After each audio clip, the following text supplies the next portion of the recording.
Shalom and welcome to Congregation Lador Vador. I am Rabbi Stephen Moskowitz, and we are pleased you have joined us for this evening's talk, despite, of course, the weather outside. Before I introduce our speakers, I would like to take this opportunity to offer a prayer. I recognize that our hearts are pained by the wars that continue to rage throughout the world, and most recently the war Russia instigated against Ukraine. Humanitarian crises and profound suffering are found in far too many countries. This evening we will hear more about Afghanistan's travails. But given these past weeks and the suffering and war that is all too common, I wish to offer the words of our tradition before we begin. Oseh shalom b'mramav, hu ya'aseh shalom, aleinu v'al kol Yisrael, v'al kol yoshvei tevel, v'imru, amen. May the one who makes peace in the high heavens make peace for us, for all Israel, and all who inhabit the earth. And let us say, amen. Our congregation is proud to offer an array of interesting and informative programs. We hope to serve as a resource for learning and engagement, not only for our members, but also for the wider community. All are welcome to join us for our programs and services. So please join us for Shabbat services every Friday evening at 7 p.m. And our next program in our speakers series is scheduled for Tuesday, March 29th at 7 p.m., when I will be joined by Rabbi Mike Moskowitz, who is no relation to me, when we will discuss LGBTQ inclusivity. All of our programs can be found online on our website, ladorvador.org, our Facebook page, and our YouTube channel. This evening's talk, A Tale of an Afghan Interpreter, a conversation with Farid Ferdows, is co-sponsored by Cornell University's Institute of Politics and Global Affairs. We are especially proud of our relationship with this institute and our partnership with Representative Steve Israel. We have learned a great deal from these talks. So let me introduce this evening's guests. Farid Ferdows was born during the height of the Soviet invasion of Afghanistan in the early 1980s. And after the horrific events of September 11th, Farid was hired by the U.S. Army as an interpreter and translator, given that he was one of the few people in Kabul who spoke English. He became close with Chief Warrant Officer Tim Mueller, who was instrumental in his receiving a visa to study here in the United States.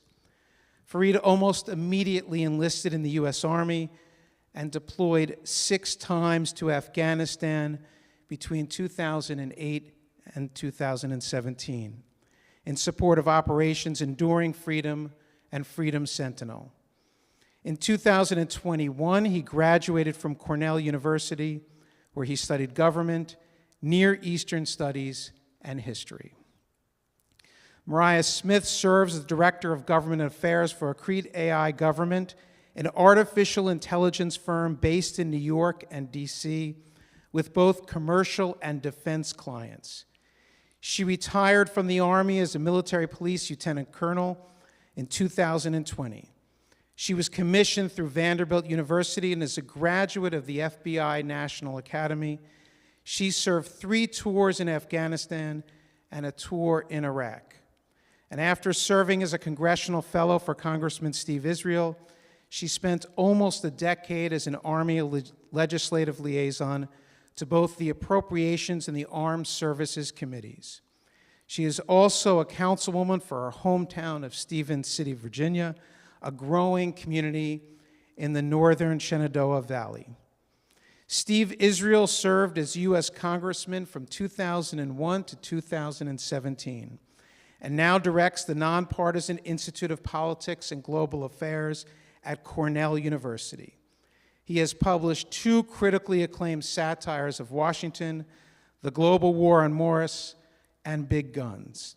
As a member of Congress, Israel also served as a chairman of the Democratic Congressional Campaign Committee. Steve Israel is a regular political commentator on MSNBC, and his insights appear regularly in the New York Times, The Atlantic, The Washington Post, and The Wall Street Journal. He was profiled on HBO's Last Week Tonight with John Oliver and has appeared on CBS's 60 Minutes. Please join me in welcoming our distinguished guests this evening, Farid Ferdows, Lt Col Mariah Smith, and Representative Steve Israel. Welcome everybody to Lador Vador and to the approximately 500 folks who've registered for our broadcast. The Cornell community in the United States and around the world, welcome to you. Tonight, a very, very special program from two people that I've come to know quite well, actually. Farid Ferdows was a student of mine at Cornell University in a course that I teach. Mariah Smith, if 3 tours of Afghanistan and 1 tour of Iraq weren't challenging enough, she then served as a fellow in my office, which made everything else seem pretty calm and tranquil. For those of you who don't know, the Institute of Politics and Global Affairs at Cornell University has one mission, and that is to deepen discourse and raise understanding of complex issues. I know we're getting a little bit of feedback, and thank you for correcting that, Rabbi. So we deepen discourse and raise understanding of complex issues. We are a platform where we do not allow sound bites. We take the time that it takes with the civility and respect that is required to understand the volatile nature of the country, the volatile nature of the United States. We're also relentlessly bipartisan. Our past speakers have included President Bill Clinton, Reince Priebus, who is Chief of Staff to President Trump. We have had Congressman Adam Schiff. We have had Republican members of Congress like Tom Cole, Governor John Kasich, and many others. We are right now exploring what is happening in Ukraine in the past 2 weeks. We have featured Bill Taylor, who served as the U.S. ambassador to Ukraine under President George W. Bush, and the charge d'affaires in the U.S. Embassy in Ukraine under President Trump, and Bernard-Henri Lévy, the French intellectual. Upcoming programs that we commend to your attention: on March 14th, coming up, a conversation with the former director of the CIA, John Brennan. March 22nd, a conversation with Huma Abedin on her book, Both End, A Life in Many Worlds. And we've just secured yesterday, we're waiting to schedule this, but I spoke yesterday with the former Prime Minister of Great Britain, Gordon Brown, who has agreed to a conversation about international war crimes tribunals and other options that will be on the table with respect to President Putin and other Russian leaders. Which brings us to this evening. You know, the rabbi mentioned what is happening in Ukraine. It is a very snowy day, very inclement day on Long Island. And on Long Island and throughout the rest of the world, people have been riveted to the grotesque images that we witness in Ukraine. Today, a children's hospital, a maternity ward bombed. And we are properly riveted to those images. We should be riveted. The problem is that we're living in a world that's called VUCA, volatile, uncertain, complex, and ambiguous. And when things are volatile, the crisis that we're watching today is very easily forgotten by the crisis that will occur tomorrow. And the crisis and the images that we watched months ago have all been forgotten by the crisis that grips us today. It was just in August of 2021 that we were riveted to images of people clamoring to escape Afghanistan when the United States withdrew. People clinging to aircraft, hoping to leave that country. People massing at a facility where they'd hoped that some outstretched arm would grab them and pull them across to safety. The job of the Cornell Institute of Politics and Global Affairs is to make sure that we're not allowing the images of August to be completely replaced by the images of today. We have an obligation to remember. We have an obligation to understand that there are people who still need our help, that there is a crisis that is still brewing. And tonight, we have somebody who lived through that crisis, who tells a riveting tale, who served his country, secured a Bronze Star, worked for the United States Army, kept our troops safe, came to the United States, went to Cornell University, but had to fight another battle to bring his family to safety. And that is the story that we want to share with you today. Mariah, I want to welcome you as one of our conversants. I ask you to talk a little bit about your organization, how you've devoted yourself to the plight of folks like Farid, and then why don't we have you ask the first question? Certainly. Very glad to be here tonight with everyone. I'm Mariah Smith, and now that I've retired from the Army, I help run an organization called No One Left Behind. And what No One Left Behind does is it's the only nationwide organization that is specifically focused on helping our Afghan and Iraqi translators that served with us in Iraq and Afghanistan, served alongside US troops. We do several things. We advocate for the process that Mr. Israel helped put in place, the visa program. We advocate to make it simpler, faster, to bring more people here. And then we assist with resettlement once they're here in the United States. There are some wonderful resettlement organizations nationwide that are completely overwhelmed right now by the influx of Afghan refugees. And we fill in with direct financial assistance where government benefits end. And then the third thing that we do since August and the withdrawal of US troops from Afghanistan is we continue to assist with the evacuation process because we see it as our moral obligation that we will not leave the people that we served alongside behind in Afghanistan. So we're continuing to try and bring them there. So I would love to hear more about you. Fascinated us at dinner with your journey here and everything that you've been involved in to help the United States and Afghanistan since 2001. Could you give some context and tell us about your experience over the past 20 years and how you got here? Absolutely, it'll be my pleasure. Thank you for inviting me and giving me this opportunity, Representative Colonel and the congregation here, for allowing me to tell my story. I think it's an American story. It's a story that needs to be told. It's really not about me, but it's about people that made this opportunity possible for me. I wouldn't be here if it weren't for my adopted father, Tim Mueller, here today. He took a chance on me as a local Afghan interpreter in 2002, where Afghans were suspect because of the issue of September 11. But he brought me to his home in New York. He paid for my school. He sent me to school. I lived in his house. I ate his food. And then I graduated from a community college in Rochester, New York. And then I enlisted in the Army. And we've had this discussion. The fact is, I couldn't see myself doing anything else other than joining the Army. As a local Afghan interpreter from a lower middle class, where I had lived through the horrors of the Afghan Civil War, through the oppressions of the Taliban. And the Army for me was an opportunity, not only an opportunity, but it was an organization that gave me a chance at a new life. Not only me, but a majority of the Afghans. So I was inspired by these officers that I worked with, and I've been inspired today at my current age that I just couldn't see myself do anything else. I was hired as a locally hired interpreter in December of 2001. I was barely 18 years old. You were born in Afghanistan? I was there, yes. Okay, and you lived through the Soviet invasion. Let's back up a little bit to put it into context. Absolutely. I was born in the early 1980s. I lived through the Soviet invasion, but we lived in Kabul where it was relatively peaceful. I did not experience the horrors that the Afghans experienced in the countryside, because that's where a majority of the fighting between the Soviets and the Afghans took place.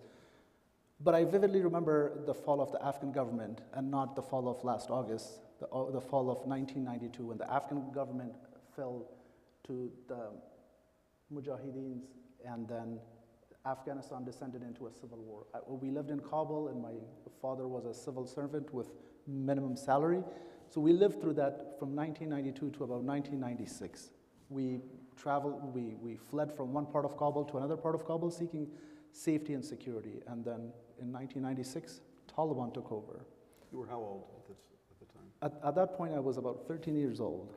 But I vividly remember the Taliban era because it was hopelessness pervaded throughout the country, especially for a younger generation, where internet was becoming commonplace in the United States and Europe, and our only access to the outside world was through radio, because television was not allowed, listening to music was not allowed. And for young people like myself, that was soul-crushing. We had no hope whatsoever during the Taliban.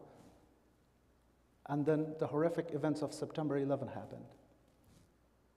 This might sound heartless, but it was a moment of hope for Afghans, because that was the only opportunity, or the first opportunity that presented itself, where the international community came together to rid Afghanistan of the Taliban. It gave an opportunity to 30 million men and women that lived in Afghanistan for a better future. And I was lucky enough and fortunate enough to be able to be part of that part of the US history. I was one of the very first interpreters that was hired in December of 2001, and I stayed on for as long as I possibly could.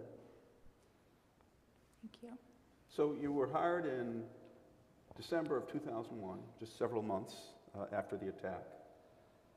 Tell us about those early experiences and then how you advanced as an interpreter and translator, and describe for folks who may not be aware specifically what was a typical day like? I will not be exaggerating to say that the day I was employed or I was hired as a local interpreter in Kabul was one of my happiest days of my life. And that was simply because I had an opportunity to contribute and contribute positively. The unit that hired me was a civil affairs unit. It was a British Army civil affairs unit. They were responsible for assessing schools, clinics, bridges, roads, orphanages, and so forth to see where work was needed. So I volunteered to go with them to the furthest provinces that they were operating to get an inventory of those projects. And on a personal level, it was a great opportunity for me because we were getting paid $550 a month as a salary, and that was an immense amount of money in Afghanistan. And with that money, my family had a comfortable life, a life that they hadn't experienced for the 10 years prior to that because of the Afghan civil war and then the Taliban oppression. I was young, barely 18 years old, and I was inspired by the folks that I worked with, folks in uniform. I went to work very happy, very excited every day because every day was it was an adventure. It was an opportunity for me to do the best I could, and the U.S. Army offered me that opportunity to do that. Typical, if I may, and Mariah, jump in whenever you would like. Take us through a typical day. Because you were not just an interpreter or translator. You write in your biography that you were assigned as Admiral William McRaven's linguist. I had the distinct honor of working with the Admiral for 13 months.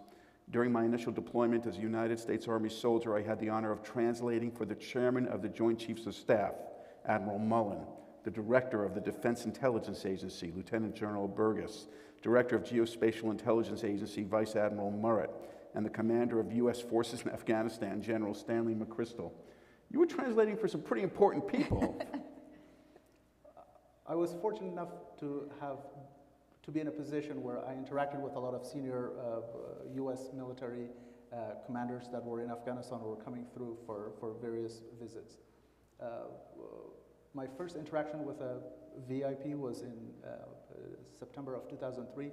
The very first provincial reconstruction was opened in Gardez, Paktia province, and the late Secretary of Defense, Donald Rumsfeld, came through, so I had the honor of meeting him. And from there, I suppose it was by coincidence, I guess, that I had the opportunity to meet these folks. And I'm not exaggerating to say that I've been inspired by every single one of these individuals that you mentioned, particularly Admiral McRaven. I had the honor of working with him in 2009 when he was commander of U.S. Special Operations Command. It was these individuals that inspired me, and as a young Afghan, they molded my life completely unwittingly, but I try to live my life based on the example that they have set for me. So tell us a little bit about, so you served first as a translator with British and U.S. forces, then came to the U.S., lived with Tim, went to college, came here on a student visa, and then made the decision to join the U.S. military as a soldier. Tell us a little bit about that transition and then your experience as a U.S. military member. As I mentioned that I work for a British Civil Affairs team, and I worked with them for about 5 months. They were placed by a Civil Affairs unit out of 401st Civil Affairs Battalion out of Webster, New York, where I had the distinct honor of meeting my sort of adopted father. I worked for him also as an interpreter. Not only was my job working as an interpreter, but also providing cultural context, cultural insight, interaction with Afghans, because Afghans were very wary of foreigners, especially folks in uniform, because of our experience with the Soviet Union and then later with various other mercenary groups that were coming through Afghanistan. My job was to facilitate a smooth interaction. And in 2004, Chief Mueller offered to sponsor my visa to come to the United States to study at a community college, and I was more than thrilled to take that opportunity and moved here. Because of my work for the Army, there was only one thing I could think of, was that how do I join the US Army, and that was my only goal. Despite the fact that I graduated MCC in 2007, I had an opportunity to go to a 4-year school, but instead I opted to enlist in the Army. Honestly, I just couldn't see myself doing anything else because of the caliber of people that I've interacted with over my few years of working as a local interpreter. You let's shift to the decision by the United States to withdraw. Talk to us. Tell us about where you are at this time. You mentioned at dinner, I believe, that you could see the handwriting on the wall. You had a sense of what might happen. Take us through that process. Right after I graduated in May of 2021 from Cornell University, my goal was to study a little bit for the LSAT to go to law school, hopefully. But I followed the Afghan news very closely, and I saw that things were not going well, partly because of the waning air support to the Afghan forces, and also to the political statements coming from NATO allies and the United States that sustaining the Afghan government was not a possibility. And for me, who was invested in that project, I sensed a degree of uncertainty that things were not going to go well. And that's when I realized, because of my work with the Army and because of my work as a locally hired interpreter for many years, that my immediate family will be in direct risk because of what I had done. Tell us, if I may, forgive me for interrupting, but your immediate family is? Tell us about the folks who were still in Afghanistan at the time. At that point, my father, who's in his 60s, and my mother, who was also, she's elderly, and my sister. The rest of my folks live in England. My parents were there, and I felt a direct responsibility because if anything had happened, it would have been directly as a result of my work. So I started reaching out to people. The very first person I could think of was yourself, sir. I wrote to you and I asked you for assistance to see if there was an opportunity to possibly expedite their case or for it to be looked at. And then I reached out to a lot of the veteran-supported organizations, and they were incredibly helpful. I heard back from a lot of them. And from there, from June onward, July was a terrible month for Afghanistan because the Taliban their operations had gained momentum, and then the air support from the U.S. side was waning, and then unfortunately the events of August of 2021 occurred. I honestly don't remember much about those 2 months because I stayed awake most of the time. My only job or my only goal was to be able to ensure that my parents are out of Afghanistan. At that point, my goal was not to get them to the United States because that was a lofty goal. My goal was to get them to the closest, safest country I can get them. My goal was to get them either to Tajikistan or India or somewhere or anywhere basically for them to be out of harm's way. So I spent that two weeks basically working on that. And then when Kabul fell and then people rushed to the airport, because I could feel their despair. And these were people, mostly the younger generation, the middle class in Afghanistan, that were heavily influenced by the last 2 decades of the coalition presence in Afghanistan. They were the younger generation who were very savvy with technology. They had hopes and aspirations. They were highly educated. They had traveled around the world. So they had a particular vision for Afghanistan, and that evaporated in that instance. And I could feel their pain as everyone rushed to the airport. And among them were my parents too, because I couldn't think of anything else to tell them at that point. But unfortunately, they were elderly, so through that chaos of entering the airport was a virtual impossibility for them. Through the first attempt, they were unable to get through the gates. And several people were shot right next to them, and then I was trying to convince them and console them to see if I could, get them to go back. And, they were losing hope. They weren't going to try it for a second time. They went back to the airport again for a second time with my sister. That effort failed too. At that point, I was getting not only disappointed, I was losing hope. And I desperately, extended my net of reaching out to folks. And I reached out to our elected representative in upstate New York. They were incredibly helpful, and I would reach out to you frequently, sir, to see if there was any update from the White House, to see if they could expedite that. Luckily, by some miracle, some of the special operations folks that I had worked with in the past, I reached out to some folks there, and they were able to arrange for an extraction for my family. An extraction, even though my parents didn't live that far from the airport, but making it to a rendezvous point in the middle of the night, and then exchanging passports were not an easy thing because Taliban had imposed a curfew in the city where people were not allowed. So I had to, looking at a Google map from my basement in Ithaca, I had to direct their taxi driver how to go from their hiding space to the rendezvous spot where they will meet up with the extraction team, and then from there enter the airport. And that was probably the hardest 6 hours of my life because the phone services were overwhelmed. I couldn't directly talk to them, so I would leave them voice messages directing the taxi driver to avoid checkpoints and what back alleys they should take to make it to the rendezvous point. Thankfully, they made it to the rendezvous point literally 5 minutes before the closing window. But we were incredibly fortunate to be able to get them on time. And once they were safely on that bus, and the bus was stopped by the Taliban before entering the airport, and my sister was texting me, and I have kept a log of the text messages, the despair in her voice saying that they're about to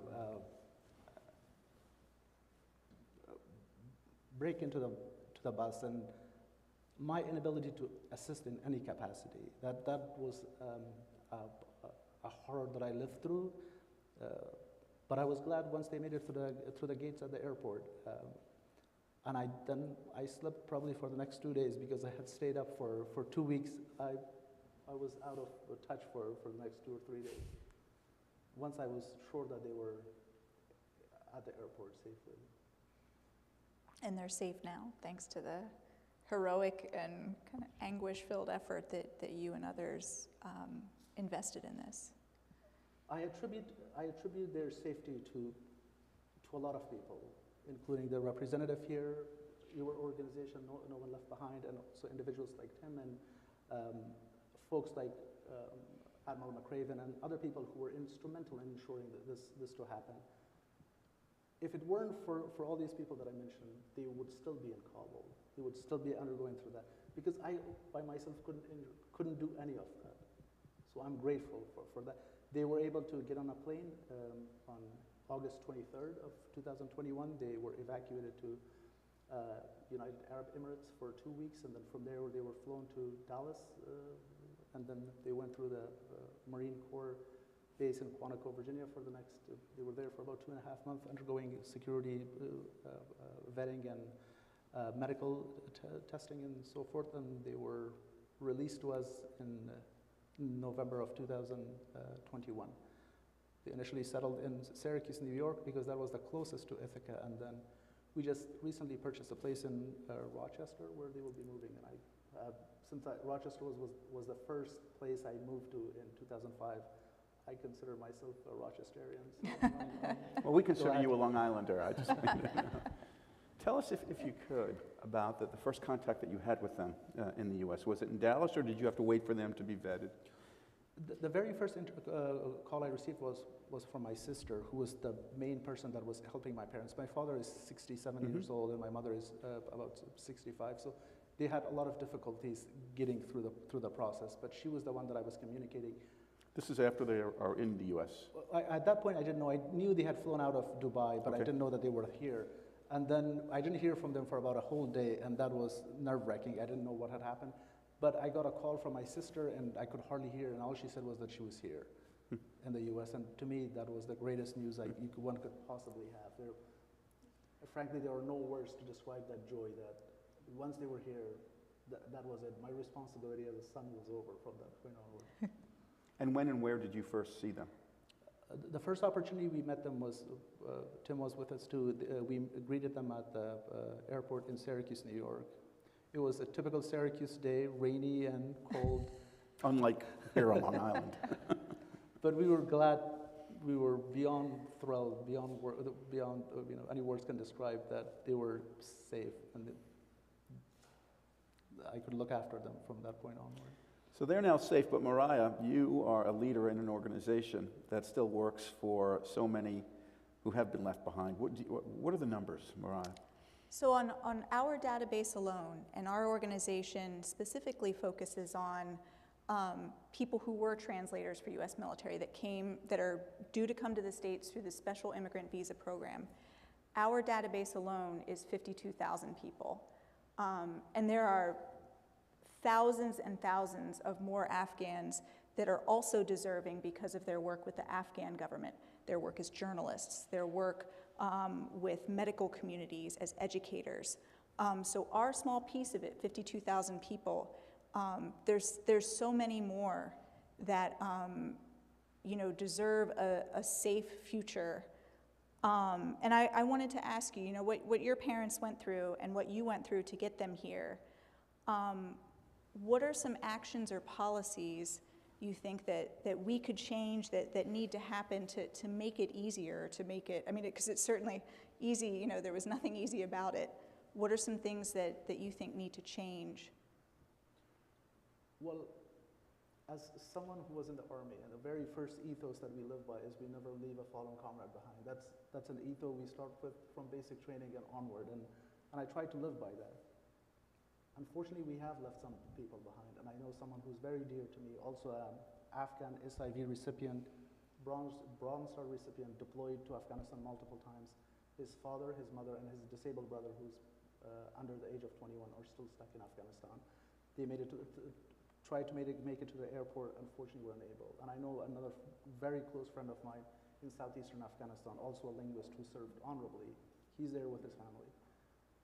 I think it's a moral obligation. It's a moral imperative for us as a nation to assist the folks that we promise to help, particularly interpreters and translators. They were young, they were impressionable, they embraced the opportunity to have a job, but most importantly to serve their country, and by serving their country to further assist with American war efforts in Afghanistan. They embraced American ideals wholeheartedly. Unfortunately, the fact that they are still there, for a country like the United States, that sets a terrible precedent. But for people who would be willing to assist U.S. efforts around the world in the future, if they experience half of what the Afghans who are left behind are experiencing, I sincerely doubt that they will consider helping or working with the United States. And I live by that ethos, and not a single day goes by for me not to reflect on the plight of my friend who's watching this feed right now, because I promised him that I will talk about him. He's an Army specialist, served honorably. We have a moral obligation to help him. If we can get him to the United States immediately, that's understandable because of the political dynamics in the country, and it's probably going to change over the years. We have a moral obligation to assist them leave Afghanistan, seek safety anywhere, honestly, anywhere in the world. It doesn't have to be the United States. The United States has the leverage with countries in Europe, in Asia, in South America to resettle these folks, because they have genuinely given it their all. And the very minimum we can do is give them an opportunity to live elsewhere. We don't need to provide them financial support. We just need to get them out of the harm's way, out of Afghanistan. If they don't get killed by the Taliban tomorrow or the next day, they're ostracized, they're branded traitors for the rest of their lives. And that brand will go with them for the rest of their lives and their kids' life, because they genuinely have given it their all. And we owe it to them. And as veterans, as yourself, ma'am, who served in Afghanistan, there's a certain camaraderie that's formed during war times among allies. And Those linguists were the most heroic people I've ever worked with. And we see this where, you know, families are of mixed immigration status, the way that current immigration policy is, and you can't ask a family to, some of them come, some of them get to safety while leaving behind young adult siblings or aunts and uncles, you know, so that's the challenge that we face with a lot of the translator families that we're trying to help is, you know, they shouldn't be asked to make a decision to leave parts of your family group behind because people fall in different immigration statuses.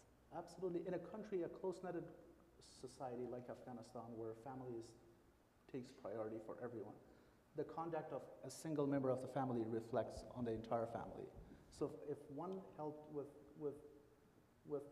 our war efforts in Afghanistan, the entire family is held responsible for that conduct.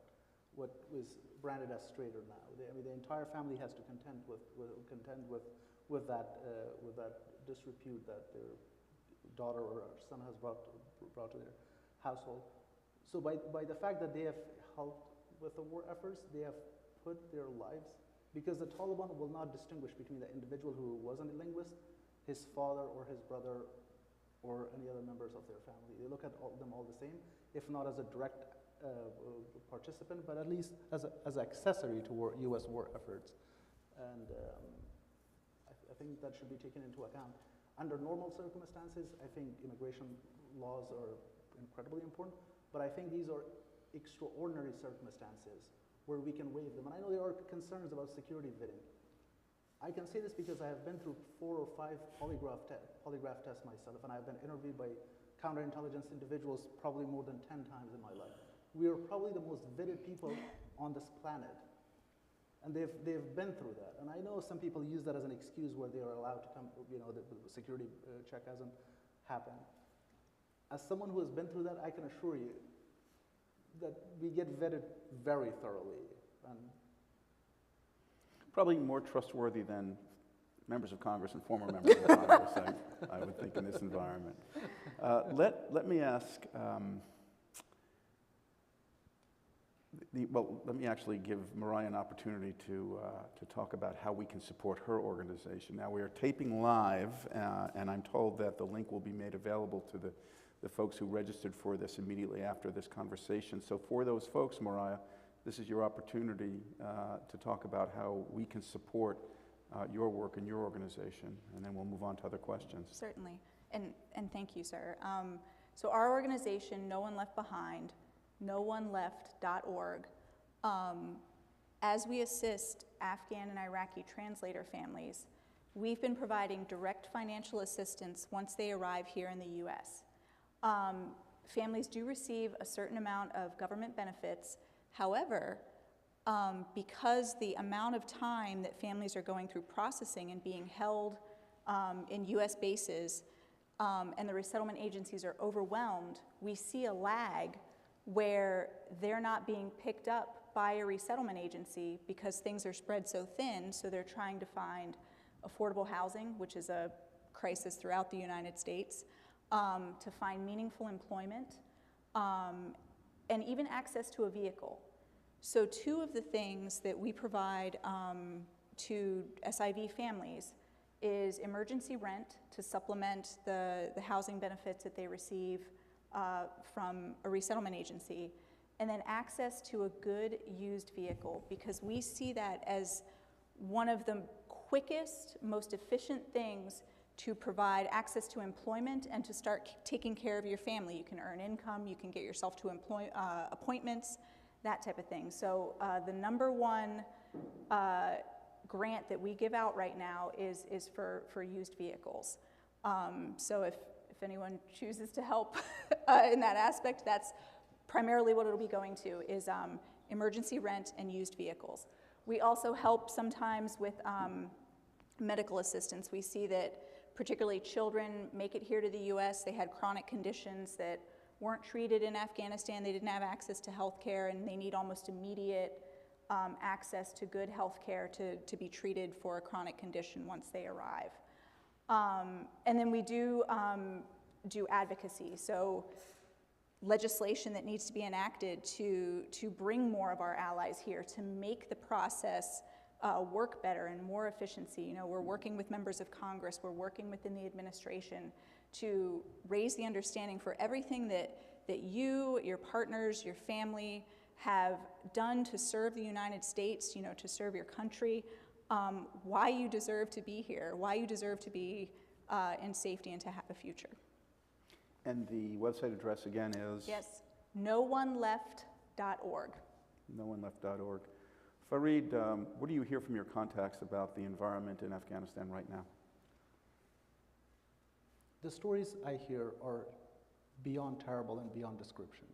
What we hear in the US media is a snippet of what's happening in the country.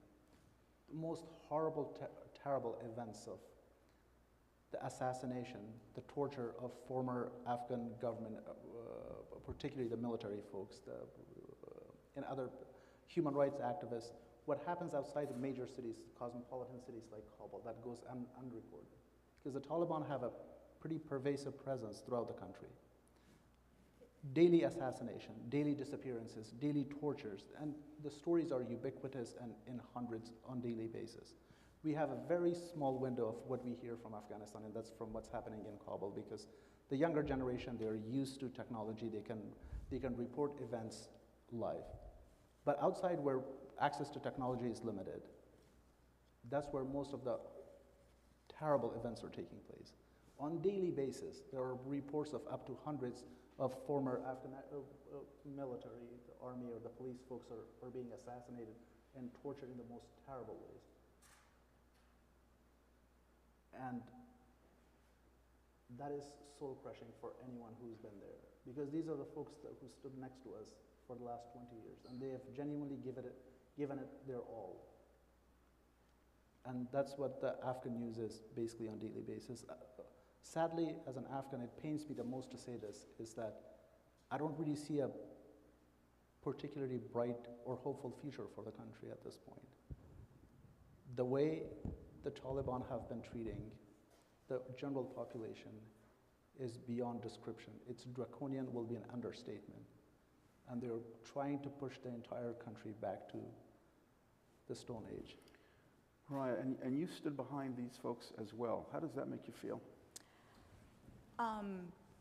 I was also working evacuation efforts, you know, in August and July and into September, and still. And while I didn't have my own immediate family that I was trying to get out, you had a community of thousands and thousands of veterans that, I mean, we saw it as an imperative. It was a compulsion to continue to try and get our comrades out.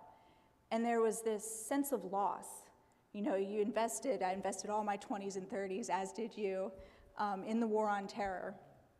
And then just to see, you know, it just kind of wrapped up into part, you know, and we left things unfinished. We left behind, you know, our allies that we worked with. And it's so painful to see this, you know, this future that has now become uncertain for a whole generation of Afghans. You've been an incredible example with what you've achieved with your education that you've achieved here in the US. And I think I grieve for like what the young Afghans right now are not going to have access to education. Do you think there's anything that we can do, particularly when it comes to providing access to education? Are there things that we can still do despite the current environment in the country to assist Americans and people in other countries? Well, I want to take this opportunity to thank my fellow veterans in all the branches. They have been incredible over the course of last several months. For instance, my Cornell veteran friends, the Cornell Undergraduate Veterans Association, they have been incredibly helpful over the process, whether it was texting me or calling me to just check on my family's situation. They have gone above and beyond their job. And in terms of assistance to Afghan kids in Afghanistan, I think the COVID pandemic has also presented a sort of other opportunities too, that is working via Zoom. I think we can always bypass the Taliban draconian methods of teaching kids. We can dial classes via Zoom where they will not be monitored, or we can freely teach them about whether it's coding or English language or history or philosophy or music or any other subjects. I think we have an opportunity, and I think we have plenty of mobilized veterans who I'm very proud of have taken on that call. And I think Zoom or through other social media platforms, recorded classes or live classes are an incredible way of making sure that we ensure that Afghan kids who are still in Afghanistan have a way or can reach educational sources. We have about 10 minutes left. What are your plans? Not tonight, but beyond. My family should be completely settled down in Rochester, hopefully next week. The goal is for me to go back to preparing for the LSAT and hopefully applying to law school for next year. My goal is to ensure that I continue my efforts in helping the folks that we left behind, and also tell an American story, a story of success, not because of me, but it's because of a number of people that made it happen. I owe this moment to folks like Tim Mueller or yourself, sir, for getting my papers to the folks that could do something, or Colonel, for your service, for giving the Afghan girls in Afghanistan, being a model to them, that a female can be a lieutenant colonel, can lead a battalion of people. My goal is to try to live an American life as much as I fully can, and be grateful for the opportunities that are given to me, and also reminding people the good that we can do and we have done as individuals. If you have an opportunity to assist an Afghan family in your neighborhood, be a mentor. It doesn't have to be a financial assistance, just be a simple mentor. Take them to shopping for a day, or assist them with preparing for their driving test, or just simple other simple American activities. My success is because of people who took that time to assist me to get here, and I think every Afghan who's moved to the United States has that potential and more, and they will be great Americans. I have no doubt about that. If I may, we can open it up to questions. If anybody has a question, raise your hand. Yes, sir. Who's facilitating movement out now? Who's facilitating movement out now? It is the State Department is managing the movement, the evacuation of Afghans out of Afghanistan. They're focusing first on green card holders, legal permanent residents, people with their SIVs that are completed, and then it's supplemented. There's attempts and efforts to get people who don't fall into those categories, but are family members of SIVs or journalists, or were in the Afghan army or the Afghan police force or the Afghan government, to assist them in getting perhaps to a safe location like Pakistan and then onward somewhere. But right now, there are not that many fast options for Afghans at risk to leave Afghanistan. Private contractors? There's still a groundswell evacuation effort by multiple organizations, like you said, nonprofits, private contractors. 52,000 is a lot of people. Just because we are taping, the gentleman says that 52,000 is a lot of people. We were never told the numbers went anywhere near that. And we were never told, you don't have a mic, so forgive me for repeating. We were never told that the numbers were anywhere near that. That anybody that wanted to get out, can get out. Mm-hmm. It's the first casualty of war is the truth, and it's just sad. I mean, that this is the way it is. It is said. If I may, ask both of our special guests this evening. 3 tours in Afghanistan, 1 tour in Iraq. Grew up in Afghanistan, served our nation. When you take a look at today's news, what's happening in Ukraine, off topic, but I feel an obligation to ask, how do you feel about it? What do you think the United States should be doing? Or are we doing everything we can? Let me begin with Farid and then go to Mariah, if I may. there's a groundswell of support for the Ukrainians among the Afghan community because we feel their pain. We know what they're going through. We know what it means to leave everything behind because a neighbor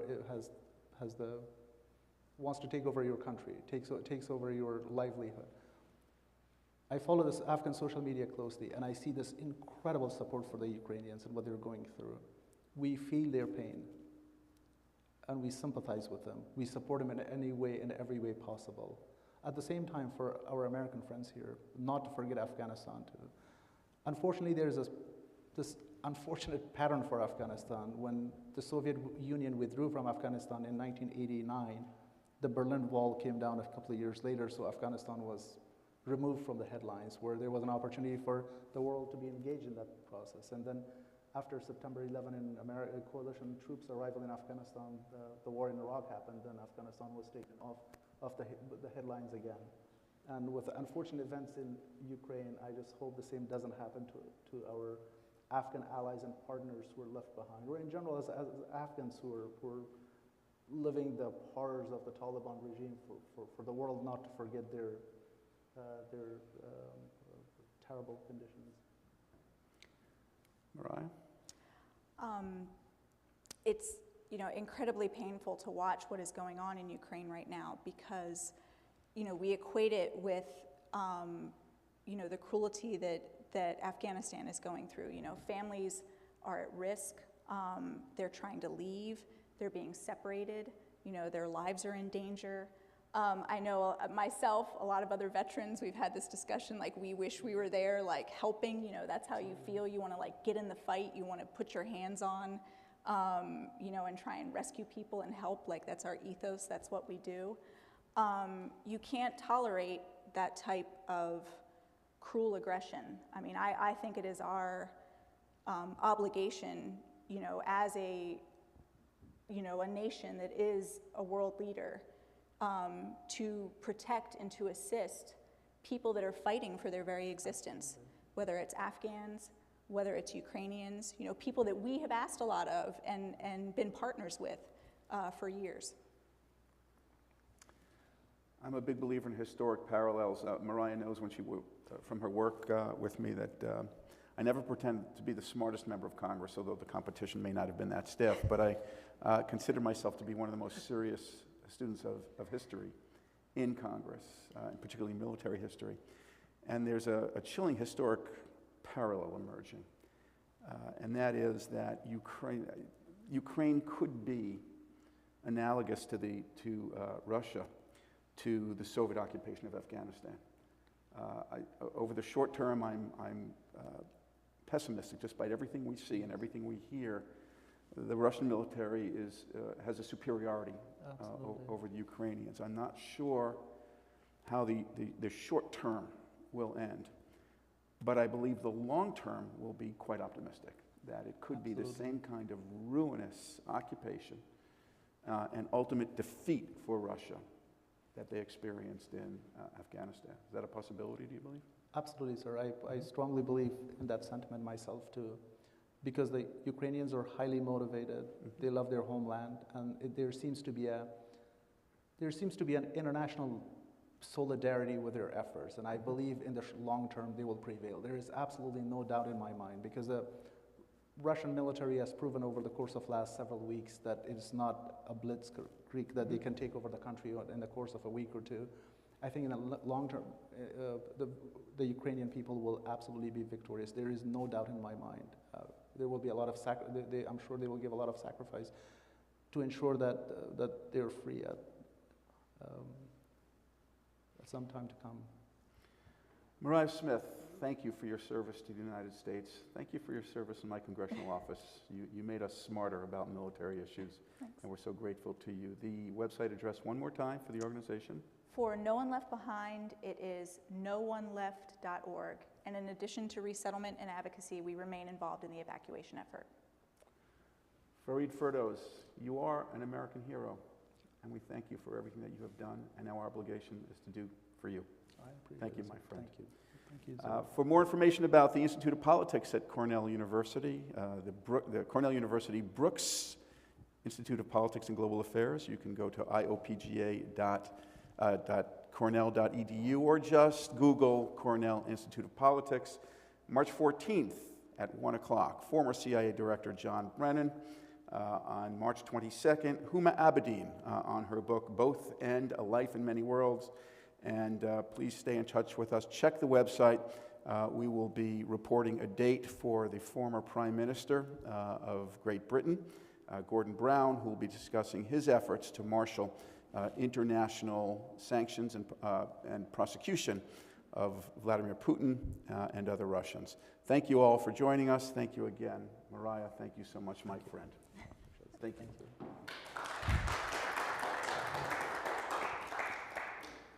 Perfect. Thank you so much. Oh, we have to do much more together. Great job. Thank you. I appreciate that. Thanks, sir.